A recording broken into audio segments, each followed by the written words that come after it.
ফিরে এলাম বিরতির পর। যে খবরের দিকে আমরা নজর রেখেছি সেটা দেখাচ্ছি যে কনভয় ক্রমশ এগিয়ে চলেছে। আমি আবারও যাবো আমাদের প্রতিনিধি রিয়া মাঝি রয়েছে সঙ্গে। রিয়া, কত দূরে গিয়েছে কনভয়, কি দেখতে পাচ্ছ? রিয়া, শোনা যাচ্ছে? শোনা যাচ্ছে ইন্দ্রাণী? হ্যাঁ, কত দূরে গিয়েছে কনভয়, কি দেখতে পাচ্ছ?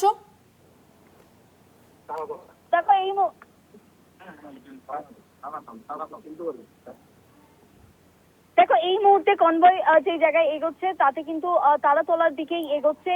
যে ছবি দেখা যাচ্ছে এই মুহূর্তে কনভয় যেখানে প্রচুর ট্রাফিকের মধ্যে পড়েছে এবং অর্থাৎ জাহাঙ্গীর খানের গাড়ি যাতে কোনো রকম কোনো অসুবিধা না হয় সেই কারণের জন্য যেভাবে তার গাড়ির কনভয় নিরাপত্তার চাদরে মুড়ে ফেলা হয়েছিল, কিন্তু এই মুহূর্তে জাহাঙ্গীর খান তাকে তাকে কলকাতায় রাখা হবে না। তাকে সম্ভবত যে রুট নিয়েছে তাতে মনে করা হচ্ছে যে আজই তাকে ফলতা নিয়ে যাওয়া হচ্ছে বলে এমনটাই মনে করা হচ্ছে।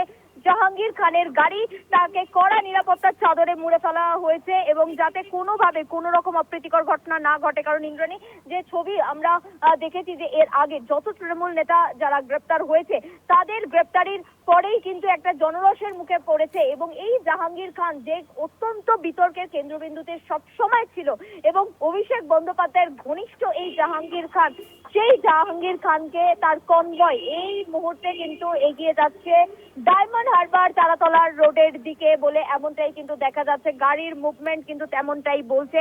এই মুহূর্তের গাড়ি এগিয়ে যাচ্ছে ফলতার দিকে বলে এমনটাই কিন্তু মনে করা হচ্ছে। এবং যদিও যেটা আমরা দেখলাম যে দমদম এয়ারপোর্ট থেকে বের করার পরে বারংবার গাড়ি চেঞ্জ হয়েছে, গাড়ির সেখানে যারা যারা অফিসিয়ালসরা রয়েছে তারা নিজেদের মধ্যে চেঞ্জেস করেছে এবং এই যে পুরো বিষয়টা যেটা হয়েছে সেখান থেকে তারা বারবার সিনিয়র অফিসিয়ালসদের সঙ্গে কন্ট্যাক্ট করেছে যে জাহাঙ্গীর খানকে কোথায় রাখা হবে।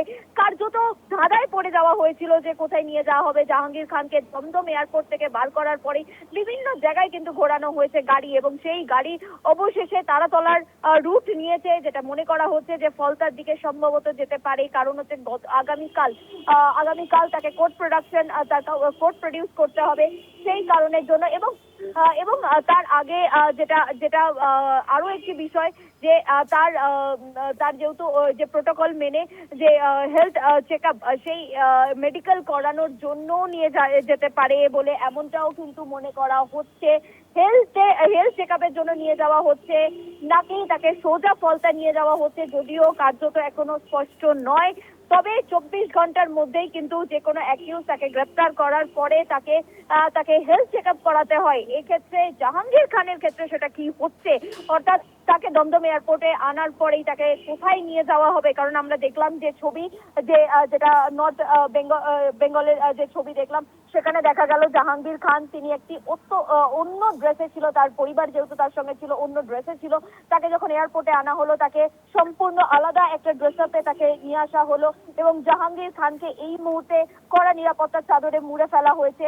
আমরা দেখলাম যে দমদম এয়ারপোর্ট থেকে বেরোনোর পরেই তার যে ছবি হলো জাহাঙ্গীর খানে, যেখানে তার মুখ খোলা ছিল কিন্তু অফিসিয়ালস যারা আছে একেবারে রিয়া, আপাতত কড়া নিরাপত্তায় তাকে নিয়ে যাওয়া হচ্ছে, সম্ভবত ফলতার দিকে যাওয়া হচ্ছে। রিয়া, তুমি সঙ্গে থাকো, নজর রাখো আপাতত। তুমি ধন্যবাদ জানাবো তোমাকে।